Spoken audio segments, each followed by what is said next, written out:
Welfare committee రద్దు కావాలి, union పునరుద్ధరించాలి. బహుశా ఈ తీర్మానంలో 2వ వాక్యం కూడా రాయాలి. వెల్ఫేర్ కమిటీ రద్దు, యూనియన్ పునరుద్ధరణ. ఇది మన డిమాండ్ గా ఉండవలసిన అవసరం ఉంది.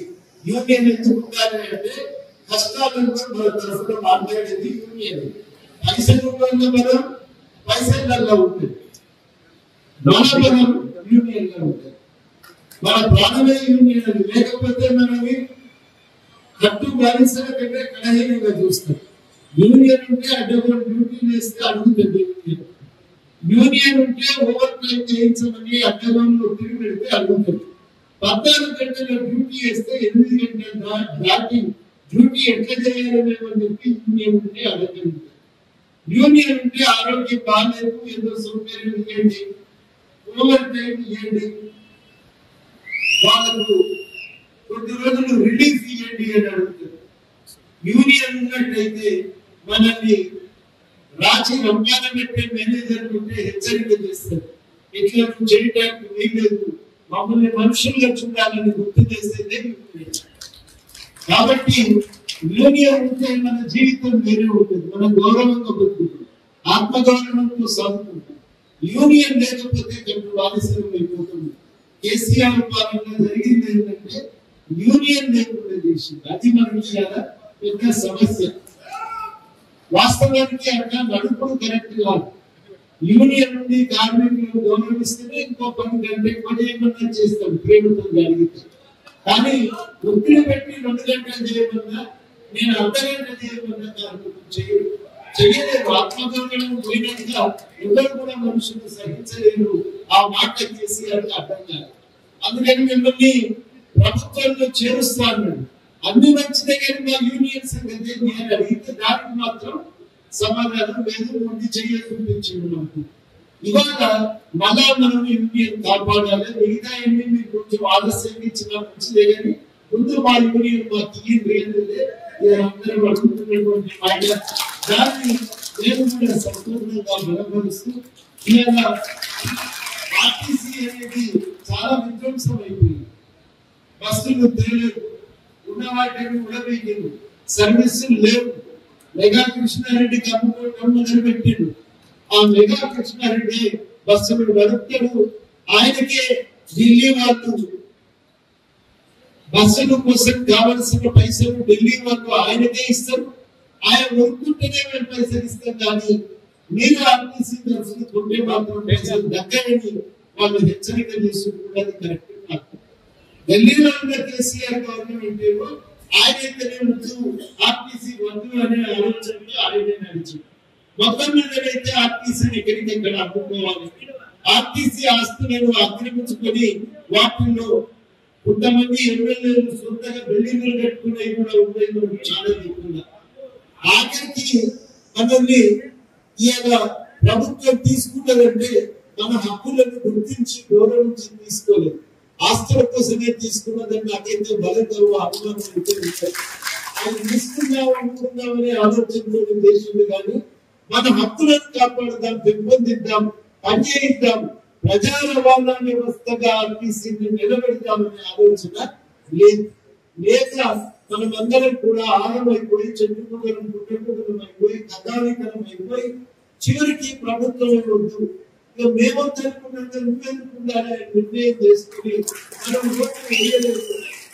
ఓటు మనం ఆర్టీసీ కార్మికుడు వేయాలంటే ఒక్క ఆర్టీసీ కార్మికుడే ఆగడు. ఆ బస్సు ఎక్కేటోళ్ళు ఎన్నోళ్ళు అందరి మనసు కూడా నేను ఏ తప్పు తల్లిండ్రో ఏం మాయ చేసిండ్రో కానీ ప్రజలు కూడా మీరు చెప్పిన మాట ఎందుకు మీరు చెప్పిన మాట ప్రకారం వాళ్ళు వ్యతిరేకంగా నిలబడ్డారు, ఓట్లు వేసేందుకు. ఇవాళ ఒక కొత్త ప్రభుత్వం వచ్చింది. ఈ ప్రభుత్వం వస్తే ఇవాళ జనం కూడా ఏమంటుందంటే ఏమిస్తారేమి అన్నది ముఖ్యం కాదు, స్వేచ్ఛగా బతుకుతున్నది మాకు అదే ముఖ్యమని అది మన ప్రగతి భవన్ కాడ కంచెలో దిగినట్టు జీవితంలో గత ప్రభుత్వం ఎక్కడెక్కడ కంచెలేసిందో అవన్నీ ఉండబీకాలని ఇవాళ ప్రతి ఒక్కరి ఆలోచనలో ఉన్నది. అది ఇవాళ మనం చాలా గౌరవించుకోవాల్సిన అవసరం. ఇవాళ ఏం చేయాలి? ఈ ప్రభుత్వం వచ్చినంత ఒక లాభం ఏం జరిగిందంటే అది మనకు ఒక లాభం చేసింది. మహిళలకు లాభమైంది, వాళ్ళకు గౌరవం దొరికింది. తల్లిగారింటి భోగాలనుకుంటూ పోయి వస్తున్నారు ఉచితంగా అవడంతో. బస్తీకి పోయి సంతోషం తెచ్చి ఊళ్ళో అమ్ముకునేటువంటి వాళ్ళకి ఒక సౌకర్యమైంది, లాభమైంది. చిన్న చిన్న కూలి పనులు చేసుకుంటున్న వాళ్ళందరికీ కూడా కొంచెం దూరమైన పోయి పని చేసుకుని ప్రారంభించుకున్నారు. వాళ్ళ కూలి వాళ్ళకు మిగులుతున్నారు. నేను హైదరాబాద్ నుంచి కొత్తలో మా ఇంటి దగ్గర ఒక ఉండేది.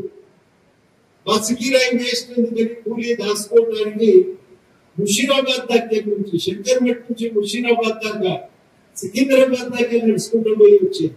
ఇవాళ అటువంటి వాళ్ళందరికీ ఒక ఊరట పోయి రావచ్చు, బస్సు ఎక్కి రావచ్చు. ఇంకెవరిలో తీసుకుపోయి దించుతున్నటువంటి ఎదురు చూపులు అవసరం లేకుండా తమ కాళ్ళ మీద తాము నిలబడి తమ బతుకు తాము బతకగలుగుతున్నారు. దాంతో జరిగిన ఒక మార్పు ఏంటంటే ఆర్టీసీకి గుర్తింపు వచ్చింది. ఇది వాటికెన్నడూ పోయిన 15-20 సంవత్సరాల్లో ఎన్నడూ లేనటువంటి గుర్తింపు ఇవాళ ఆర్టీసీకి వచ్చింది. ఈ బస్సు లేదు, ఈ బస్సే మంచిది, ఇది ఉండాలి అని ఇవాళ ఊళ్ళో మహిళలు కోరుకుంటున్నారు. మాకు ఈ ప్రయాణం మంచిదే, ఈ సౌకర్యం మాకు కావాలి, మాకు ఈ బస్సు కూడా ఇవ్వాలి అనేటువంటి మాట ఇవాళ చాలా సీరియస్ గా ప్రతి దగ్గర మహిళలు కోరుతున్నారంటే ప్రజా రవాణా వ్యవస్థ యొక్క అవసరం అందరికీ తెలిసింది. బస్సుతో లాభం ఏంటంటే సమయానికి చేరుస్తుంది. ప్రైవేట్ బస్సు అయితే నిండేలా కాగుతుంది, ఆర్టీసీ బస్సు అయితే సమయానికి తీసుకోపోతుంది. ముషీరాబాద్ దగ్గర నుంచి శంకర్మఠ్ నుంచి ముషీరాబాద్ దాకా సికింద్రాబాద్ దాకా నడుచుకుంటూ పోయి వచ్చేది. ఇవాళ అటువంటి వాళ్ళందరికీ ఒక ఊరట పోయి రావచ్చు, బస్సు ఎక్కి రావచ్చు. ఇంకెవరిలో తీసుకుపోయి దించుతున్నటువంటి ఎదురు చూపులు అవసరం లేకుండా తమ కాళ్ళ మీద తాము నిలబడి తమ బతుకు తాము బతకగలుగుతున్నారు. దాంతో జరిగిన ఒక మార్పు ఏంటంటే ఆర్టీసీకి గుర్తింపు వచ్చింది. ఇది వాటికెన్నడూ పోయిన 15-20 సంవత్సరాల్లో ఎన్నడూ లేనటువంటి గుర్తింపు ఇవాళ ఆర్టీసీకి వచ్చింది. ఈ బస్సు లేదు, ఈ బస్సే మంచిది, ఇది ఉండాలి అని ఇవాళ ఊళ్ళో మహిళలు కోరుకుంటున్నారు. మాకు ఈ ప్రయాణం మంచిదే, ఈ సౌకర్యం మాకు కావాలి, మాకు ఈ బస్సు కూడా ఇవ్వాలి అనేటువంటి మాట ఇవాళ చాలా సీరియస్ గా ప్రతి దగ్గర మహిళలు కోరుతున్నారంటే ప్రజా రవాణా వ్యవస్థ యొక్క అవసరం అందరికీ తెలిసింది. బస్సుతో లాభం ఏంటంటే సమయానికి చేరుస్తుంది. ప్రైవేట్ బస్సు అయితే నిండేలా కాగుతుంది, ఆర్టీసీ బస్సు అయితే సమయానికి తీసుకోపోతుంది. ఆర్టీసీ బస్సు అయితే ఎంతమంది ప్రయాణికుల నుంచి పంపుతారు. ప్రైవేట్ బస్సులు అయితే అట్లా కాదు, అది నిండేదాకా ఆగాలి. ఇవన్నీ సమస్యలు ఉన్నాయి.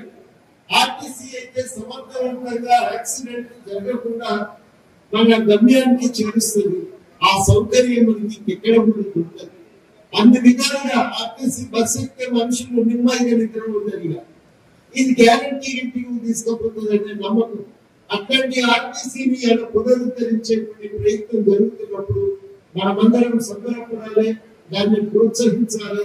ఇంటిని బస్సులు వేయండి, మేము పనిచేస్తాం, మహిళలకు లాభం చేస్తాం అనేటువంటి మాట కూడా మనం అడగవలసిన అవసరం ఉంది. అన్ని బాగానే ఉన్నాయి కానీ మా సంగతి ఏంటి అంటే మనకు డౌట్ ఉన్నది. అదే అసలు సమస్య. మన సమస్య ఏంటంటే ఒక చాలా ఏళ్ళ నుంచి మనకు రావాల్సినటువంటి వేతన సవరణ జరుగుతుంది. ఇప్పటికి 2 ఇంకా కొద్ది రోజులు దాటితే 3 రోజులు కూడా అయిపోతుంది. ఈ రెండింటిలో ఒకటైనా తక్షణం ఇస్తే బాగుండదు అనేది మనకున్న కోరిక. మాతో పాటు గవర్నమెంట్ లో చేరినటువంటి వాళ్ళకు మాకైతే డబ్బులు జీతం వస్తే మాకు వాళ్ళు తీసుకుంటే జీతంలో సగమే తగ్గితే మాకు కూడా బయట ఎక్కడైనా ఇజ్జత్ మనం అనిపిస్తున్నది. ఇట్లా కాకుండా మీరు చూడాలి అనేటువంటి కోరిక ఇలా ఆర్టీసీలో. కాబట్టి ఇలా 2 సమస్యలు. ఒకటేంటంటే దాదాపు మన రక్తం పీల్ చేస్తున్నారు జనగంటి మేనేజ్మెంట్ పూర్తిగా అన్ని అయ్యేసరికి మనకు అలా రక్షణ లేకుండా పోయింది, గౌరవం లేకుండా పోయింది. రెండోది ఏంటంటే కొత్తగా జీతాలు పెరిగితే బాగుండు, పెండింగ్ డిఏలు అది రిలీజ్ చేసిన బాగుండు, మనకు రావాల్సినటువంటి ప్రావిడెంట్ ఫండ్ అకౌంట్ లో మనం కమ్యూనిటీగా వేసుకున్నటువంటి కోఆపరేటివ్ అకౌంట్ ఆ పైసలన్నీ విడుదల చేసిన లాభం జరుగుతుండే అనేది ఇవాళ మనకున్న ఆలోచన. ఈ ఆలోచన తప్పకుండా ఇది ప్రభుత్వం దృష్టికి చేరవేసే బాధ్యత తీసుకుంటామని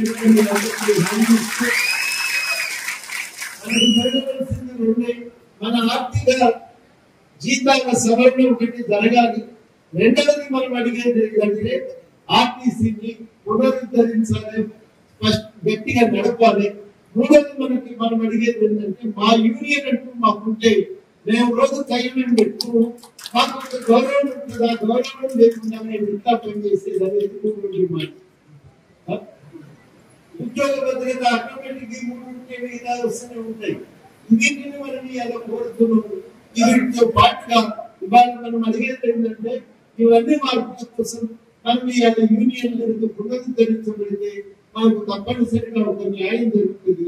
ఈ డిమాండ్ల విషయంలో మీరు గట్టిగా సంఘటితంగా ఉంటే, మీరు గట్టిగా నిలబడితే తప్పకుండా ప్రభుత్వం దృష్టికి తీసుకువెళ్ళేటువంటి బాధ్యత మాది. తప్పనిసరిగా యూనియన్తో పాటు మేము కూడా సంపూర్ణ సహకారం అందిస్తామని సందర్భంగా హామీ ఇస్తున్నాం. డిమాండ్ల సాధన కోసం మీరు తల్లాడుతున్న విషయం కూడా అందరికీ తెలుసు, గవర్నమెంట్ కూడా తెలుసు. కాబట్టి ఒక ఆశ అయిపోతుంది మాటలు చెప్తున్నారు అనేది ఒక నమ్మకం ఉంది. ఇప్పుడే మనం ఏం పంచాయతీ దిగవలసిన అవసరం ఇంకా లేదనేది నాకు విశ్వాసం. మనం మాట్లాడుకోవచ్చు, చెప్పవచ్చు. కొన్ని మనం అడిగేటువంటి వాటిని డిమాండ్స్ ను నెరవేరుస్తారనేటువంటి నమ్మకం కూడా ఉంది. ఆ నమ్మకంతోనే మీకు ఈ హామీ ఇస్తున్నాం. అందుకంటే కాబట్టి మీ అందరికీ కూడా పరిమాణ మీరు ఇంతమంది సమావేశమైన మీ అందరికీ కూడా ఈ సమయంలో శుభాకాంక్షలు తెలియజేస్తూ మరి మీరు మరింత బలంగా ముందుకు ఎదుగుతారని కూడా ఆశిస్తూ ఈ అవకాశం ఇచ్చినందుకు మీ అందరికీ పేరు పేరుగా కృతజ్ఞతలతో సెలవు. జై తెలంగాణ, జై రామకృష్ణ.